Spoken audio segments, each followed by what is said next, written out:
Telangana assembly జనవరి 2వ తేదీకి వాయిదా పడింది. అసెంబ్లీ పని దినాలపై బీఎస్సీలో చర్చించుకున్నారు. ఇక మంత్రులు విప్లతో సీఎం రేవంత్ రెడ్డి భేటీ అయ్యారు. అసెంబ్లీ ప్రణాళికపై దిశానిర్దేశం చేశారు. The House is urgent to meet again at 10 a.m. on Thursday, 2nd January 2026.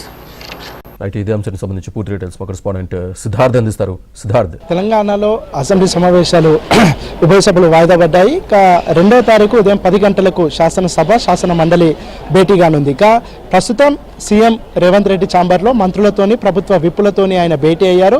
Assembly సమావేశాలు ఏ విధంగా కొనసాగాలి అనే అంశానికి సంబంధించి మంత్రులతోని ప్రభుత్వ విప్పులతోని దిశానిర్దేశం చేస్తూ ఉన్నారు. ముఖ్యంగా అసెంబ్లీ ఏ ఎజెండాతోని అసెంబ్లీ సమావేశాలు నిర్వహించాలి, ఎప్పటి వరకు నిర్వహించాలి అనే అంశానికి సంబంధించి ఆయన దిశానిర్దేశం చేస్తున్నారు. ఇక అనంతరం బీఎస్సీ సమావేశం కానుంది. ఈ బీఎస్సీ సమావేశంలో శాసనసభ పని దినాలు, దాంతోపాటు ఎజెండా కూడా ఖరారయ్యే అవకాశం ఉంది. 2వ తారీఖు నుంచి 5వ తారీఖు వరకు అసెంబ్లీ కొనసాగే అవకాశం ఉంది. ఒకవేళ కేసీఆర్ అసెంబ్లీకి వస్తే తాను చర్చించవలసినటువంటి విషయాలు ఉంటే అసెంబ్లీ ఎన్ని రోజులు నడపడానికైనా తాము సిద్ధంగా ఉన్నట్లు ప్రభుత్వం చెప్తా ఉంది.